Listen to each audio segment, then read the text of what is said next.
Hello everyone. In this video, which I'm expressly creating for my students, especially my beginners, I'm going to present you what a karmic cage is. Way back in, I think it was around 2010 maybe, when I was in Glastonbury with Judy Hall, and he was explaining about T-squares and ground crosses. As you may know, she labeled three types, so distinguished three types of T-squares and actually squares.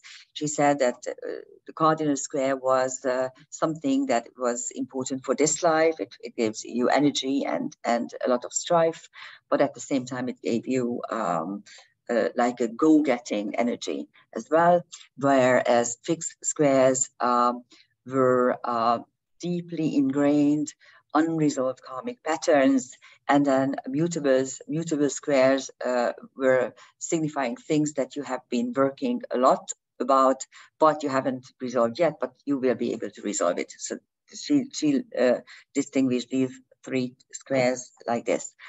And I remember she was showing a chart where there was a T-square, an exact T-square between the nodal axis and something. I don't remember what it was.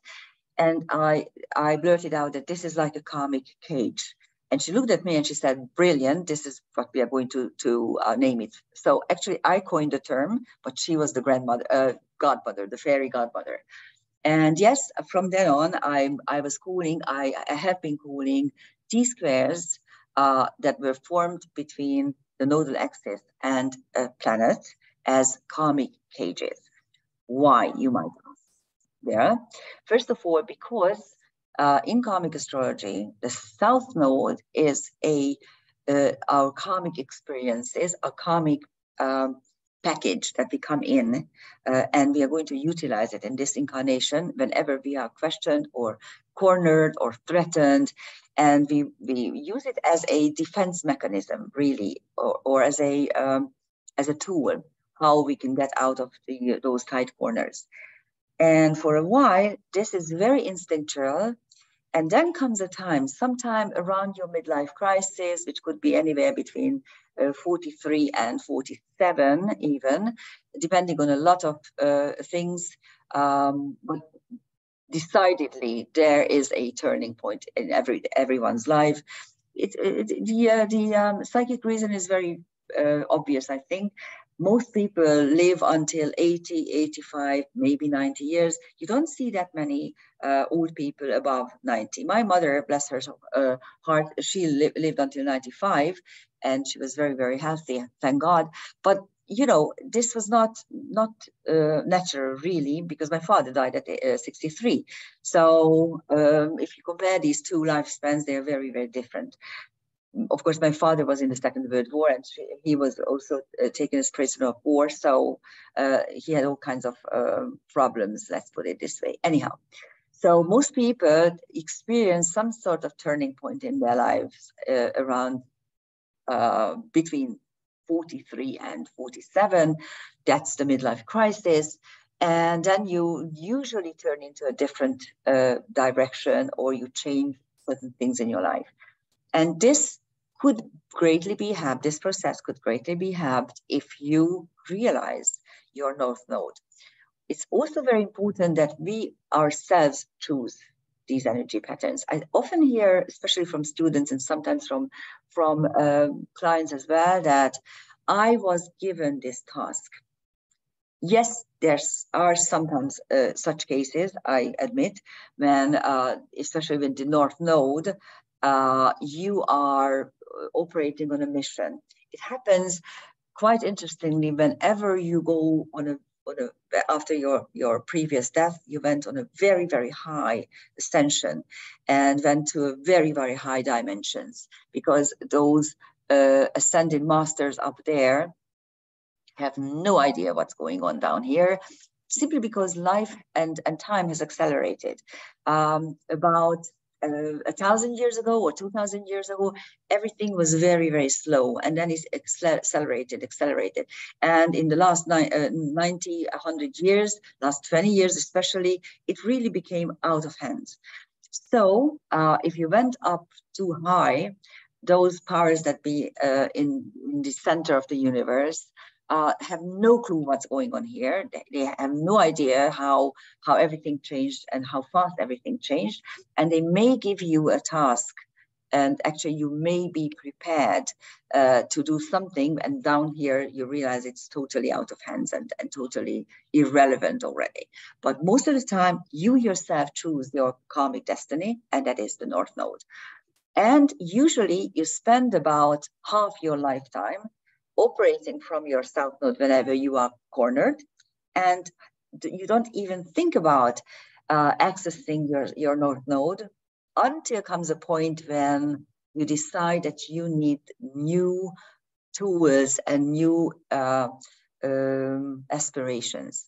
And that is when the North Node sets in.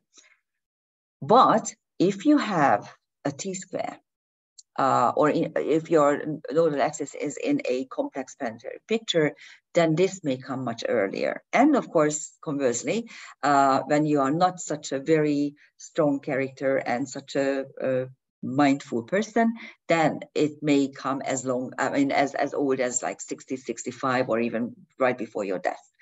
What is interesting, if you consider the nodal axis, these two signs are at polar opposites. Of course, we know that much. But if you think about it throughout a year, how the energy patterns change, then, for instance, if you have a South Node in Aries, then your North Node will be in Libra. What is Aries? The vernal equinox is the starting point of the season. Everything is setting in, everything is commencing, bursting with energy. On the opposite side, in Libra, everything is trying to go back into its own core.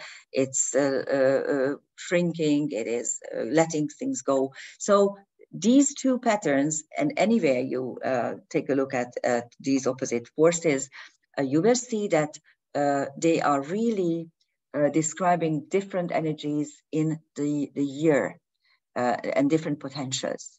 And that is what makes it hard to choose.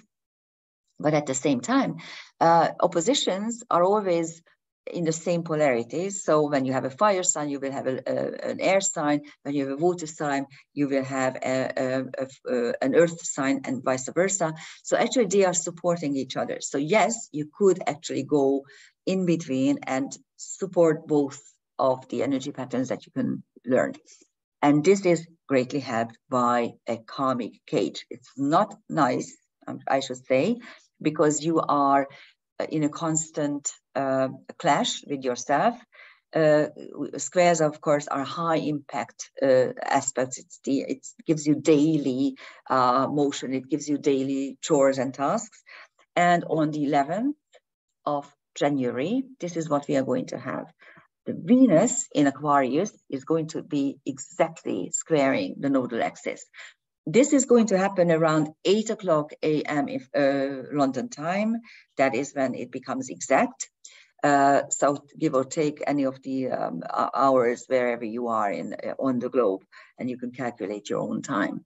Because Venus travels approximately 1 degree per day, and because any kind of configuration has a 2-degree orb, but when it is not a radiating object like the nodal axis or the ascendant MC axis, then I only allow it a 1.5 degree orb. So it really is valid for maybe 2 days maximum.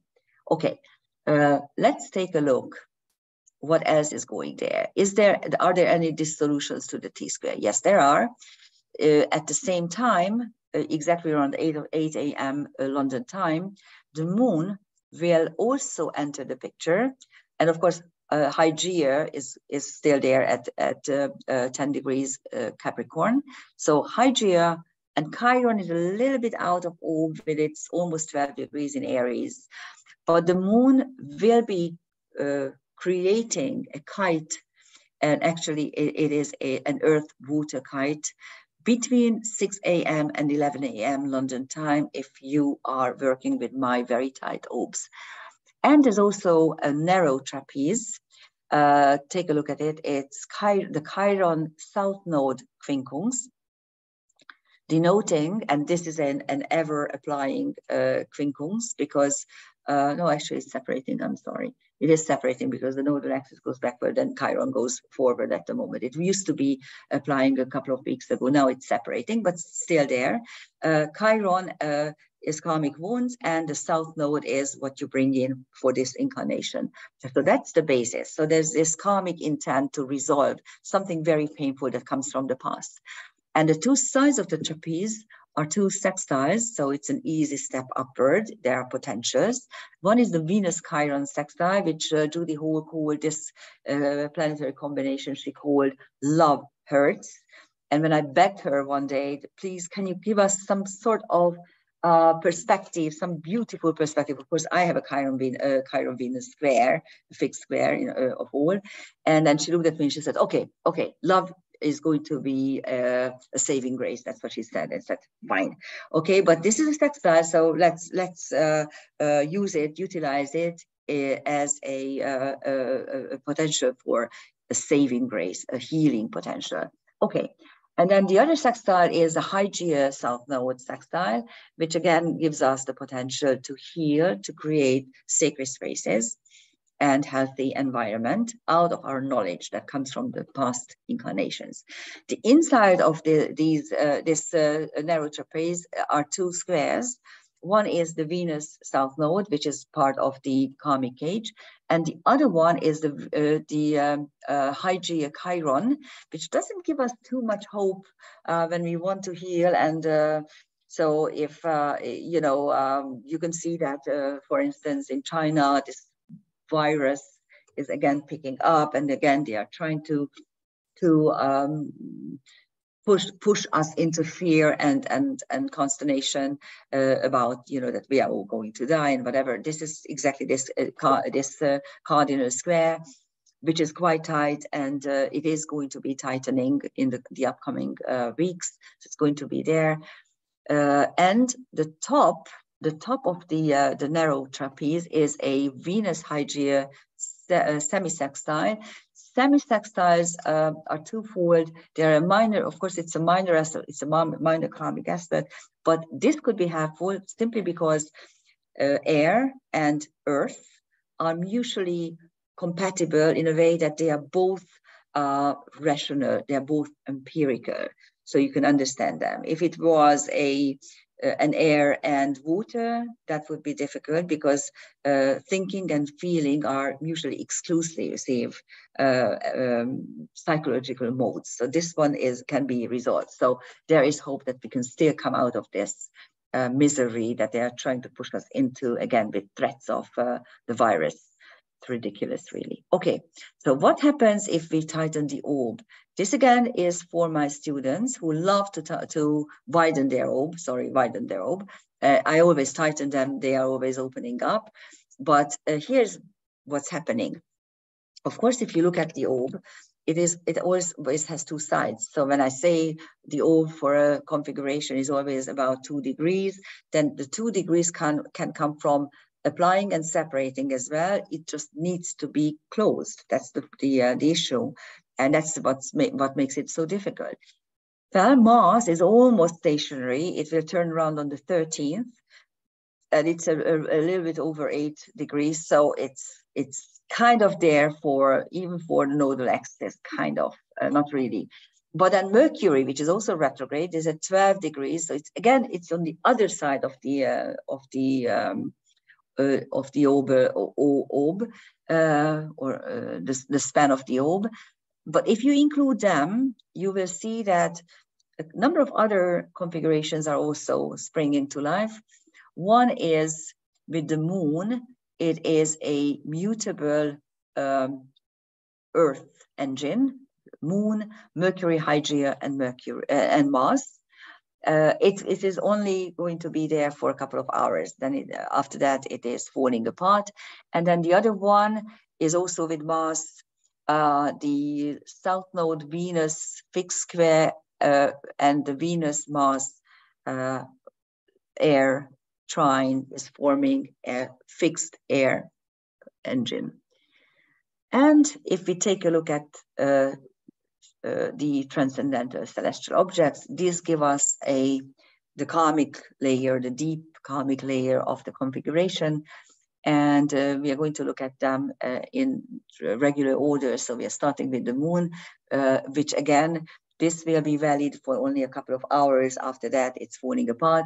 But at that moment, around 8 o'clock, the moon is exactly conjunct Ginevra, who was the wife of Arthur and represents the wife, the chosen, elevated wife, who is sometimes unfaithful. And Thuban, which is Alpha Draco, the alpha star of the celestial dragon. And the dragon is always guarding a secret or a treasure in its cave. And usually we denote spiritual treasures for Thuban, which used to be a pole star about 4,000 to 6,000 years ago, in Egyptian times. Now, Mercury, the Mercury Hygeia conjunction has Amor, love, of course, and Titania, which is a so-called Atlantean asteroid. So it's linked to Atlantis, knowledge coming from Atlantis, and Mercury is the rational thinking. So you can actually access that. And Nunki, which is Sigma Sagittarius, and Sigma in the Greek alphabet is the 18th letter. So you can see that within the constellation, it is the 18th brightest star only. But still, if you look at its magnitude, it's much brighter than Thuban, which is an alpha star. So it's quite interesting. And anyhow, Nunki is the heart of the celestial centaur. It is the spot where they are stable. The centaur is stabilizing its weapon in order to use it. And then Venus has Icarus and Ptah. Ptah is an Egyptian god who created, he's a pottery god who creates the human beings out of clay. And Icarus is linked to the Minotaurus legend. He is the son of Daedalus, who is trying to escape Crete by collecting the feathers of birds and then using wax to create wings. And of course, they are able to fly away from Crete. But the problem is that Icarus is so hilariously loving the fact that he's flying, that he goes too high up and the sun is melting the wax and he's crashing into the ocean and dies. And Daedalus never recovers this fall. And just to give you a hint how reincarnations can occur, I'm absolutely positive that Daedalus actually came back in the form of Leonardo da Vinci. If you look at the work of both of them, you can say, of course, we don't have the natal chart of Daedalus, but we do have the natal chart of Leonardo da Vinci. Anyhow, so that's for Mercury, that's for Venus. And then Mars has Achilles, of course, so the vulnerability of the fighter. And as I said, Mars is going to turn direct in 2 days. On Chiron, you have Sphinx, secret, ancient secrets, and Alderamin, which is Alpha Cepheus. And Cepheus is the king, the Ethiopian king, in the Cepheus, Andromeda, Cassiopeia, Perseus story. He's the hopeless king who is forced to make very, very harsh decisions in order to save his nation and his country. He needs to sacrifice his daughter, Andromeda, but finally Andromeda is rescued by the hero Perseus, so everything is turning okay. And Alderamin is a word where we learn to make how to rectify our mistakes and how to make difficult decisions. On the North Node, you have Paciencia, patience, the goddess of patience, which is always important when you are learning in your learning processes. And Albion, William Blake's character who cuts himself into 4 equal pieces in order to create the human beings of the British Isles. And this indicates the ability or task, actually, because it's on the North Node, to consider creating dissections out of which new things can span. And on the south node, you have Iris, which is the personal messenger of Hera, goddess Hera, and Electra, which is also linked to the story of Minotaurus and Crete. And she's the princess who is asking his younger brother, to kill his mother because he wants to revenge her father. So it's her. Sorry, those pronouns I know. And then on the 13th. Okay, I left this in Hungarian, I apologize, but anyhow, this is it. And the reason why I wanted to show you that, because Mars is turning direct, and at the same time, if you take a good look at this, and of course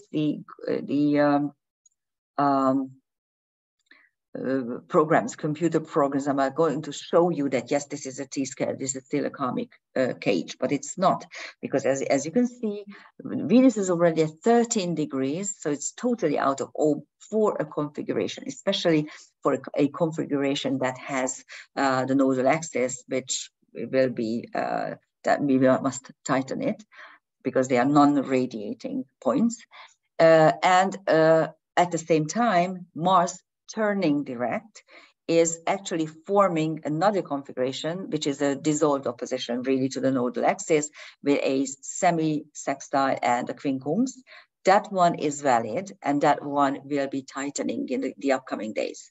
So you need to be very careful when you consider configurations, because sometimes they look like they are there, but you actually always need to look at the orb and then decide. Of course, it's up to you what sort of orbs you're going to use, but think about the fact that if you put a jar into your refrigerator, which has some smelly food, and the jar is not, the lid of the jar is not really tight, then your whole refrigerator will stink, because it is going to leak.